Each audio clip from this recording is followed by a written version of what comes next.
This dude, who's this dude? He's taking a picture, like with us in the background. See, this is exactly what I'm talking about. That is funny. He's checking to make sure we don't notice that we're in the picture. Like he's like, look at where I'm at. Man, that's fucking crazy.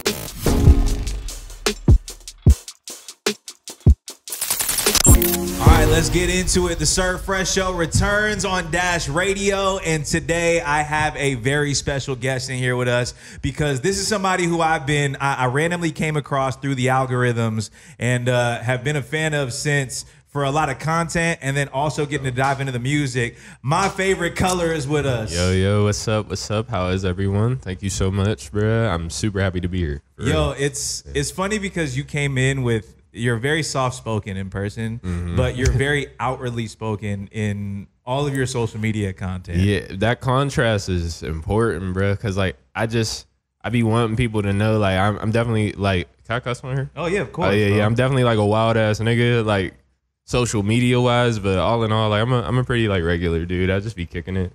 I think it also comes across that it's like that for you as well. Like that contrast comes across even in the way that you present yourself because.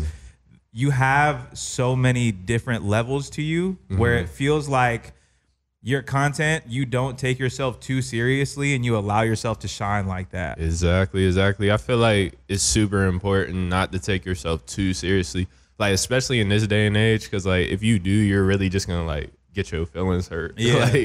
like when somebody random don't take you serious at all. So I like to give that contrast of like I'm joking, but I'm actually really dope type shit. Yeah. So, like, you know what I'm saying? I try to like just keep everything balanced like that. It feels really refreshing for one to know that there's somebody who I feel like you're very relatable in the sense that you sometimes a lot of like your TikTok videos where you make songs that are specifically for some of these videos. Yeah. They're very much just like a thought dump that happens. Exactly. That's literally that's like how I come up with them. Like, especially the one with like my kitten. Like I was on some shit like, yo, she's so cool. She's just so pure and dope. Like I just want to make her a song.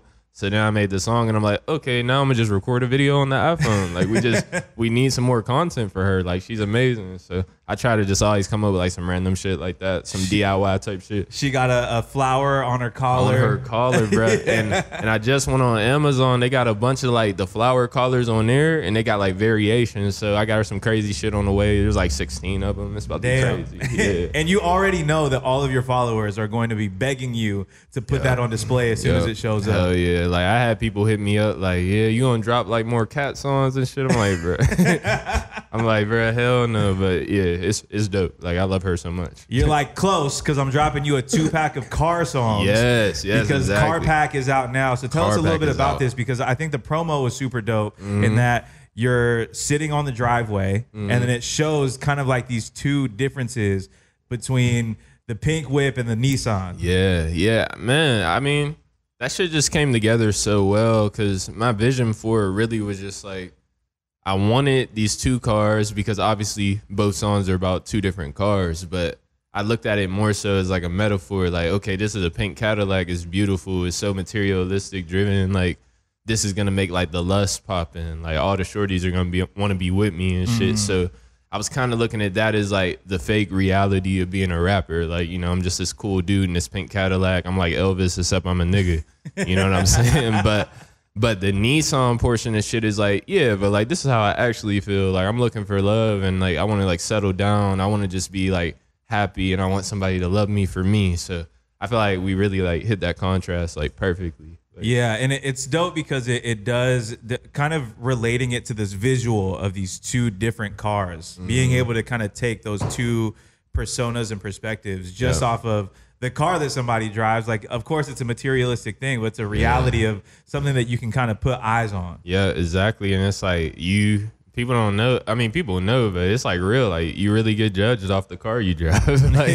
Like they just look at your whip and think like, okay, this is the type of person he is. So I wanted to show like two different versions of me in both songs. You know, I was thinking about this too as I was kind of like diving in because I listened through projects like Velma, which you dropped, but that was like 2 years ago now. Yeah, that was 2020. Yeah, so a little over 2 years now. And it's such a distinct contrast from what you do for social media content, like we were mentioning, because you'll do stuff that feels kind of more comedic and lighthearted for the social media stuff, where you'll even dive into some of like these modern trends of music where it's very like trappy drums and things of that nature. But then when you dive into these projects, including like when you did the NoHo freestyle and things like that, you're getting very much into like the boom bappy hip hop sound. Yeah, man. I think it's just like a lot of different layers of me as a person, like no pun intended and shit, but I try to have like a lot of different like colors, like a lot of different ideas, and I'm interested in so much shit. So I try to like put my imprint on so many different things. So whenever I'm on like TikTok or something and I'm making like them funny ass songs, like I always try to make sure they're actually pretty good. Yeah. Like, you know what I'm saying? Just so like people be like, oh shit, like I wonder if these songs are out. Let me check them out. Then they go check my shit out and it's like nothing like that. But it's also dope in its own realm. So I just want people to know like I'm like cool like all around, and I'm just willing to adapt to like so many different sounds because I feel like that's who I am. Like I'm just a walking adaptation. There is kind of this thing for me that I think about a lot of, you know, there's so much that you have to do content wise now. And you have to keep your relevance by making sure that you're present all the time. So as much as you don't take yourself too seriously, you definitely take the craft seriously. So what is that like for you, and kind of like the thought process of making sure that you're staying on top of that? Man, honestly, like sometimes it's really easy to do and sometimes it's really hard to do. Like I'm human and shit, so of course like I be super creatively drained sometimes, and I like just be having to take a step back and really just like live, you know what I'm saying? Just like kick it and really just like channel a lot of different shit to like let that shit come to life. Because my goal really is to always make sure like I'm organically like fucking with what I'm doing. Like I never like anything feeling forced, because I'm like, if I could watch it and tell that it's forced, then the consumers will easily be able to watch it and tell that it's forced. Sure. So yeah, man, my whole thing creating, of course I have to, because I'm an artist and like it's literally my job. Like people tell me I have to create, but I think I have the leeway of like the people who work with me understanding that I create best whenever I'm doing it organically. Yeah. So yeah, like I just be making shit whenever I feel like it and whenever I have to, but whenever I have to, it's only because I feel like it. Right. And it means so much more when we can tell that you're having fun with it. Yes, exactly. Like as a consumer and a fan of somebody, I want to know that you're enjoying doing this, because you can see right through that every single time. Bro. Like people will fuck around and comment like, you're fake as fuck. Fuck you. Like I could tell you're a lame. Fuck you. You're like 26. Like, you know what I'm saying? Like those like talk crazy to me. And I'll be like, I mean, they're not like wrong. like, you know what I'm saying? Like at the end of the day, like I said, I'm human, bro. I be depressed. I be fucked up all the time. But I think just the craft and creating and being funny and acting and rapping, like that's the shit that literally like is keeping me here. Yeah. So, you know, I try to just apply that in any way I can. Even if I'm not rapping, just like talking, saying funny shit, like that shit like puts a really dope feeling in me. And editing all the videos and shit is really fucking fun. Like I usually how I shoot those little content videos I be doing, I'll just have like a random person with me. Like I'll just be with a homie. Like if me and you like went to that smoke shop, I'd be like, yo, just record me doing some shit real quick. And then I'll just edit it in like iMovie or some shit. So yeah, that's usually how I go about like just the creating shit, the DIY shit. It's also dope to know that you're putting a lot of effort on your end to do that. Like it's not just like a big group of people that's helping do it. You're really just kind of handling that on your own. Yeah, bro. Like the TikTok shit, especially that type shit, like that would really be like all me and just whatever homie I was with that day, usually. So yeah, no, it feels really, really good, and it's just I be really proud of myself whenever they do well, because I'm like, okay, like this is just a stupid ass idea I made up in the living room. Like, but sometimes I be posting them and I'm like, this one's gonna go crazy. Like it just got to like. Cause I just get that feeling in my body, like, nah, that was a good ass concept. Like that shit was dope. Like, so yeah, man, I got so much more coming for sure. So I do want to dive back a little bit, because right before we even came into this room, we were talking about kind of your history and where you're from, and you're actually from here in LA. Yep. from Inglewood area. You Yeah, said, right? just like South Central area. I lived all around for real, but we were just like back and forth. I lived in Van Nuys, I lived in Paramount, I lived in Compton, I lived in Inglewood, I lived mid-city, just like all over. So yeah, I was living there until I was about 14. My grandma got really sick, so my mom moved us to Pittsburgh. I hated that shit at first, but it ended up becoming a really, really important piece of like me as a person. And met a lot of dope ass people out there, some of my best friends. And then I started making music whenever I started going to college out there. And after I started making music, I got signed to Rostrum and moved back out here, like right after I got signed. And it was ironic because like they moved from Pittsburgh to LA too. So wow, it was kind of just like a full circle type of thing. Yeah. And that's actually pretty amazing too, because for most folks who have heard of Rostrum, of course, it's a lineup of artists that many have heard over time, including Mac. Mac Miller was definitely a big pinnacle piece in that. Exactly, bro. Like couldn't have did a lot of shit without him, honestly. Just like seeing all the shit he was able to do was just amazing. And his homie Q, like he's my manager, so it really is just like full circle and kind of like crazy watching it like all come into play like before my very eyes type shit. And sometimes I'd be just sitting down like thinking about it, but then like I'll start overthinking about it and then I'll like go crazy or some shit. So like a lot of the times I just gotta like let shit flow and just keep being surprised that somehow, some way I'm just still making some shit happen. Yeah. Because it does kind of feel like a divine intervention. You end up somewhere that you don't even really want to be, or you kind of are dreading, and then it turns into, like you said, a very important piece of you even being there. Yeah, it's like who fucking knows who I would have been if I just stayed here the whole time. Like I probably wouldn't even started rapping. Like, and it still brought you back here. Yeah, exactly. And I remember just all the time, what up? But I remember like the whole time, just being in Pittsburgh, I knew I wanted to rap. I just didn't know exactly how I wanted to go about it. So once I started like kind of figuring it out and like the city started fucking with me more and more, and I was just like getting shows even outside of Pittsburgh, like I'm like, okay, I get it now. All right, it's about time to go back to LA. Like I just knew once I got back here, I wanted to be back here like with a purpose, not just back here looking for some shit to do. Yeah. And so how long were you there before you ended up coming back? So 7 years. Oh, so you were there for a while. Yeah. I was there for a really important period. Like it was like my whole adolescent period and shit. Like those are those transformative years. Yeah, like I got my first girlfriend out there and shit. Like, you know what I'm saying? So definitely a really, really important amount of my life was there, and I still got a lot of love for Pittsburgh, and I visit anytime I can and still get love out there and shit. And that's awesome. Had like one of my biggest shows out there last year. I opened up for Earth Gang at Stage AE and shit. So that shit was really fucking cool. And that seems like a perfect fit for you to be on an Earth Gang show of all shows. Bro. Hell yeah. I love Earth Gang. Them is both the homies. My manager tour manages them. So that's also like a whole nother full circle thing. Like it's just fucking crazy, bro. It's really cool to. So what was it like when you started feeling the effects of social media really working for you? Because that's like a flash in the pan kind of thing for a lot of people. Yeah, I think it's weird because like social media working, like it's just like such a like perception based thing. Like it's like some people will say it's working, or they'll be like, nah, like you're not this popping because this person's more popping, yada yada yada. So I think my goal whenever it comes to social media is never to like really think about it as popping, but more so think of it as like being consistent and just like consistent for the right reasons and actually being comfortably consistent. Cause like since I was younger, I always fuck with social media. Like I was on MySpace crazy. I was on AIM crazy. I was literally like trying to be Soulja Boy and shit. So like social media has always been important to me. Like I had a pretty poppin' Vine. Like I'd just be doing crazy shit on there. Hey, you seem like you're a product of that era. I was the Vine nigga. So like if I can find old videos, I'll send them to you for real. Like I remember one I had like. I was like, what would cup noodles be like without water? And like I threw it in the microwave and like had like that SpongeBob shit where like the chum bucket explodes and shit.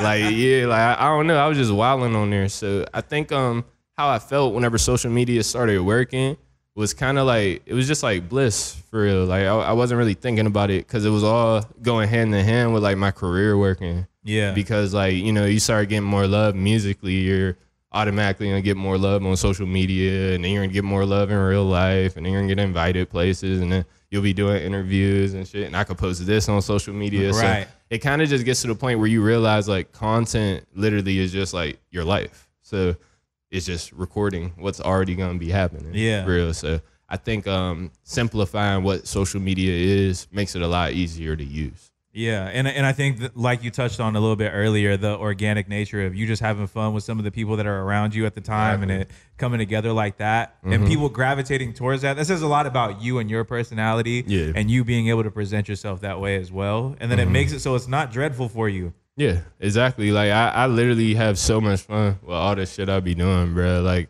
and if it wasn't fun, I promise you I would not be doing it. Like I feel like I'm self-aware to the point.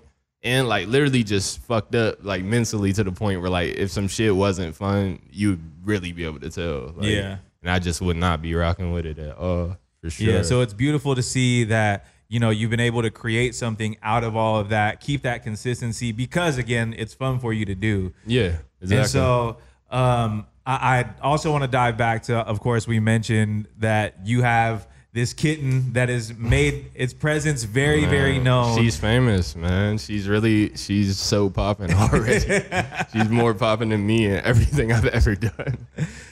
And you mentioned, because I was wearing this hat, that your cat's name is Dilla. Dilla, yeah, I named her after Jay Dilla, man, the god, the goat, for real. Hell yeah. And that's a testament to kind of your fandom of that side of the hip hop scene as well. Yeah, I think that's one of the reasons why so many people appreciated her, because they're like, yo, like you're named after somebody so cool, and somebody that I think is cool owns you, type shit. So like that was just like a big ass like another like full circle type thing. Yeah, like I knew it definitely worked, because like who the fuck don't love kittens?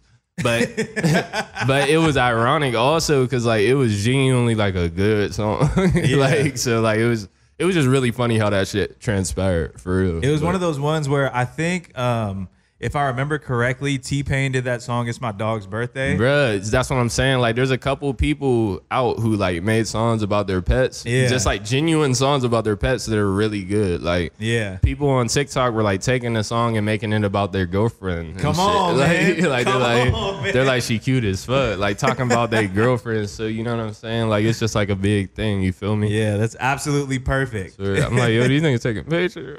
Like, what's up? What up?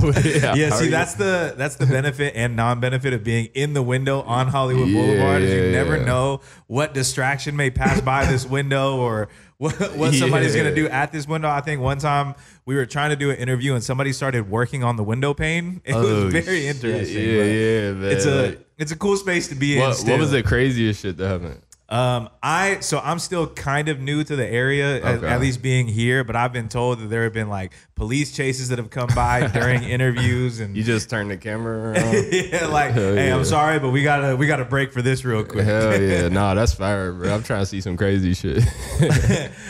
So I did want to ask you a little bit further on that, because there's a one of those videos, obviously.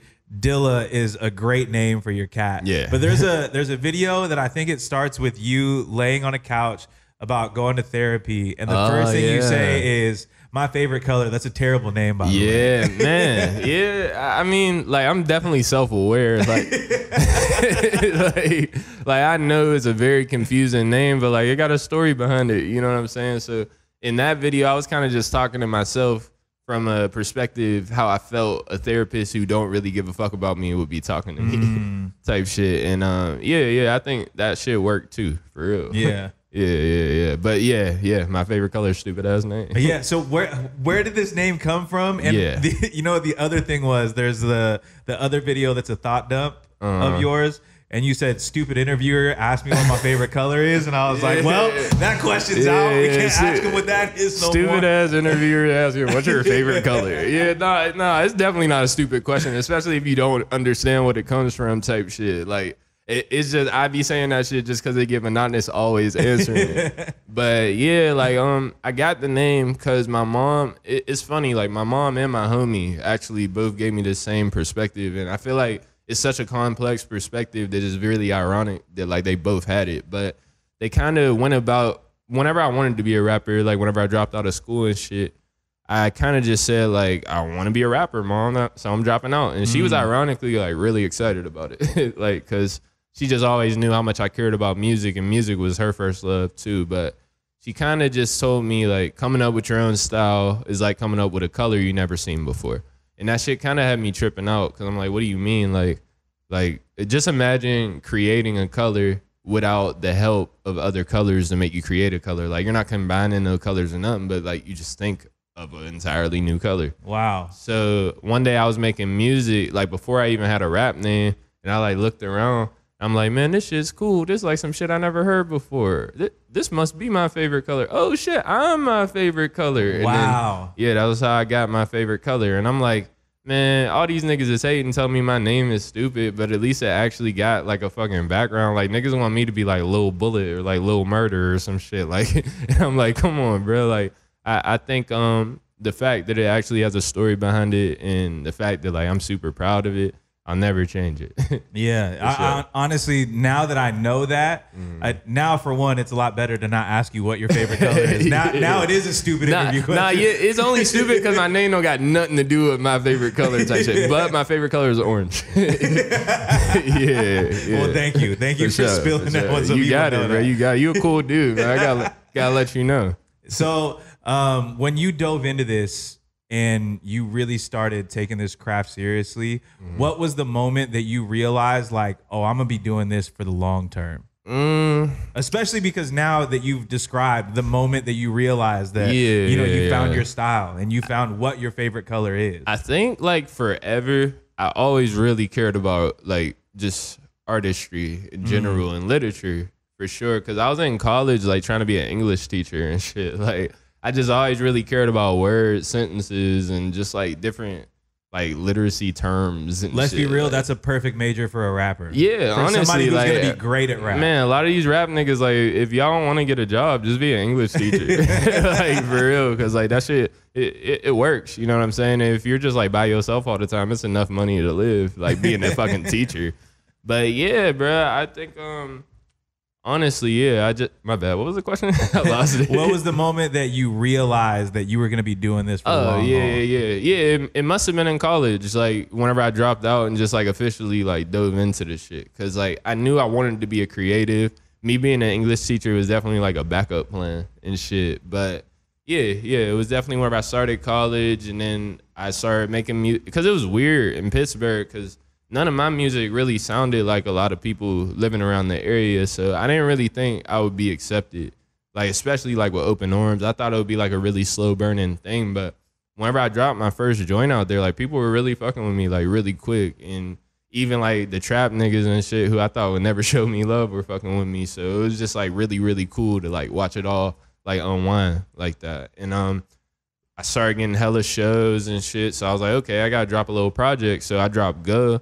And then people love that shit. Next thing I know, we were getting shows in New York and shit. So I was on some shit like, oh, what the fuck? Like, I'm a rapper now. Like, yeah, like, fuck it. All right, cool. I'm a rapper. So, like, I changed my Instagram name to my stage name and shit. And, yeah, that was, like, whenever I was like, okay, I got to take this shit serious because people were taking me seriously. Yeah. So, yeah. And you realize at that point, like, I'm going to be doing this and I'm going to carry this forward because this is what I've now really put my heart and soul into. Exactly, bro. Exactly. And it felt really good to do it. And like thinking, even talking to you about it now and just thinking of just back about how I felt back then, it's so fucking crazy, bro. Time really like flew, like whenever you think about it. Cause I started this shit whenever I was like 20 and that was like 5 years ago. You know what I'm saying? So it's like during that time, I was kind of just like doing shit. Like, you know, you're not really like thinking about how you're going to end up in a couple years. So now, like, I'm very self-aware and I try to do everything with intent. But back then, like, I can't even say that was the case. Like, I was kind of just doing what I felt in the moment. And I'm just like, yeah, I'm young and fucking, I'm turned. Fuck y'all. Like, I rap, bitch. What do you do? Like I be in New York every day. Like, you know what I'm saying? But yeah, man, like, I don't regret anything or nothing. Like, shit's just been really cool. I'm super grateful for everything. Well, we're definitely glad that we got to have you in the studio today, too, to get to chat things through and let people kind of get to know you a little bit further. Because, of course, we get all of the personality that we get through everything that you present. But being able to just sit down and chat with you about it, especially going through some of the history that got you here, has been pretty incredible to get through. Exactly, bro. Exactly. And seriously, like, again, I really appreciate you even having me on here, bro. Oh, this like, won't be the last, bro. Yeah, nah, definitely not. I love talking. You're a cool ass dude, bro. And I like your hat a lot. Your hoodie look warm and shit. Yeah, you solid, bro. For real. So after the car pack, which we have the video for Nissan, which is coming out very soon. Yeah, come on the 14th, June 14th. All right, so we got the video for Nissan coming out. Of course, Pink Black is out now. Yes. Which the video is super dope, by the bro, way. I feel like that video is fucking amazing, bro. Like, I feel like we know everything, and even like the little acting at the end. I'm like, man, you gotta call me, bro. I'm trying to be in a TV show or something. Like, and I just love that video so much because like a lot of it was just really like all my ideas. Again, just like really coming to life, like, and seeing it all really come about is just really fucking cool. And I felt like everybody did a good job. Like you kind of got the cheat code though, because you're already a creator on that side. Yeah, exactly. And I feel like that's super important. Like I feel like a lot more rappers should do that over like just giving the videographer all the leeway to come up with all the ideas. Because I feel like videographers even appreciate whenever like you have a little bit of a concept that they could just like bounce ideas with you off of, or like just spitball with you. Because like when niggas just go in this shit like, all right, bro, what we doing? It's like, it's like, all right, now you doing some stupid shit and you mad at the videographer for coming up with an idea. Right. But it's like, you ain't have shit, so why are you even mad at them? So yeah, I try to just make everybody's job a little bit easier. Like I always try to have the hardest job. Shit. Well, and then on top of that, I mean, you created both of these songs with a concept in mind. Yeah, with this exactly. idea of the two different cars and the contrast between what those represent. Yep. So, of course, you have to make sure that that comes through. And the only way that that's going to come through is if you can feed that. Exactly. And like, you just got to really be like persistent on trying to make it make sense. Yeah. You know what I'm saying? So yeah, I think we did a good ass job. And I'm so excited for the Nissan video to drop too. Cause like, I like that shit even more than Pink Black. It's gonna be really incredible, cool. bro. I'm excited. Do we have any other new music coming out after this? Hell yeah. I'm gonna drop a couple more singles. I'm trying to get through a project, bro. For real. Like I think it's about time. It's hella past due, obviously, but you know, I was lifing and shit and going through shit. But nah, I think I'm at a really good place mentally right now, and I'm at a place where I'm proud of myself to the point where I want to put out some shit for other people to be proud of. Yeah. So yeah, I think it's around the time for a project fucking finally, and yeah, it's gonna be dope as fuck. And I mean, we're not missing a whole lot of content from you anyway, because you stay on top of it. Yeah, nah, that so too. Like, regularly. man, I'm gonna drop some crazy ass, funny, stupid shit. Like, I want to go to the Nickelodeon studio because I made that Fuck Gold Link video. Right. But I want to go to the Nickelodeon studio and make a Fuck Dan Schneider video.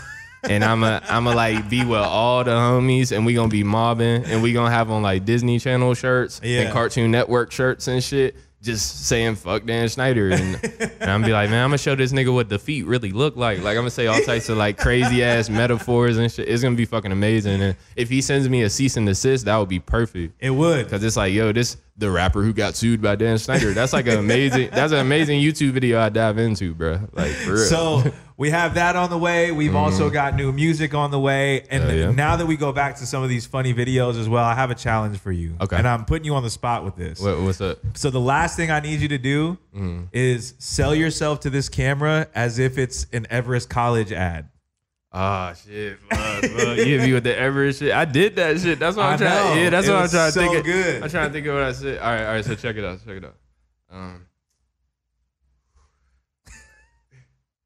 So you're sitting on the couch and your life is passing you by. You're thinking, maybe I'll listen to my favorite color today. Maybe I'll listen to him tomorrow. No, you stupid motherfucker. Listen to me right now. You already listened to that random ass shit anyway. Just fucking call this number right down here. 412, my favorite color. Champ. Ah, fuck, I lost it. But you get what I'm saying? You get what I'm saying, bro? Like, you kind of just got to channel, like, the energy of, like, you're trying to convince somebody some shit that they absolutely wouldn't have done unless you tried to convince them. Because, like, the Everest College dude, like, I could tell, like, they told him to put his hat sideways because it would apply to the more urban colleges and shit. And, like, you know, like, you really just got to look at it like, yo, yo, you're listening to all the wrong rappers. My favorite color is the one you should be listening to, you stupid motherfucker. Like, you gotta make people feel bad about themselves and shit. So yeah, I kind of folded, but I got the video up where I really held it down. Yeah, you know did, what I'm bro. saying? But the part that killed me is you hit with that perfect final line, which was why are you making it complicated? Why are you making it complicated? It's easy. And then walk off. Yeah, you just turn off type shit. And I was in the Nissan parking lot. You feel me? You feel me? Like right across from Everest College, like off Wilshire type shit. Like, so nah, bro. I be really like trying to study this shit and just do this shit right for real. I remember I remember when I was working in radio at the time. I had a night shift. I was doing the night show for 7 years, and every once in a while I would have it on just regular public access TV when I was at home during the day. Oh, and I'm shit. like, bro. This man is shitting on me, and I have a decent job. Bro, I was young as hell when that shit was coming on. Like, he had me feeling bad for not being in college when I was in like elementary school. Same, bro. Like, I was like a kid. Like, I'm like, damn, I might have to go to college because like this nigga make not going to college sound like the absolute wrong thing to do. Because it happened for so many years, and then they just reran the commercials years later. And the same guy who I have no idea where he is now. Nobody knows what he's doing, bro. He could be doing anything. He could be across the street. We wouldn't fucking know. I would not like recognize him unless he had that exact fit on him. But he kind of looked like a nigga who wouldn't change the fit. So like, I don't know. I'm gonna definitely tap in if I can. I'm gonna just chop it up with him or something. Like, just get some content with him. Like, bro, you got your point across, bro. Yeah. You did great. Exactly. This dude, who's this dude? He's taking a picture. You're like, with us in the background. See, this is exactly what I'm talking about. That is funny. He's checking to make sure we don't notice that we're in the picture. Like, he's like, look at where I'm at. Man, that's fucking crazy. All right. With that being said, for those who don't know where to find you, where can they find you all over the internet? For sure. My favorite color, literally everywhere. You know how to spell my favorite color. No spaces or nothing like on social media, but on like DSPs, Spotify, Apple Music, Tidal, literally everything. Fucking Deezer if you use that shit. My favorite space color. That's me everywhere. My favorite color. And the car pack is out now. It's a 2-pack with Pink Lack and Nissan, which the video is coming out for that soon. But Pink Lack, the video is out now. Yes, sir. Car pack, go get that shit right now. It is fucking amazing. Velma out, dropped a couple years ago. Go out, dropped a couple years ago. All great music. Fuck with me. I love all y'all. I'm gonna pretend like I didn't make myself get left hanging. But nah, my fault, OG. I didn't even peep. Yeah. But this is the first, but definitely not the last. So thank you so much for pulling up, and we'll make it happen again soon. For sure. Man. Thank you so much for having me, bro. Yes, sir. Thank you. Perfect, man. Good shit. Thank you so much, bro. They're all really good questions.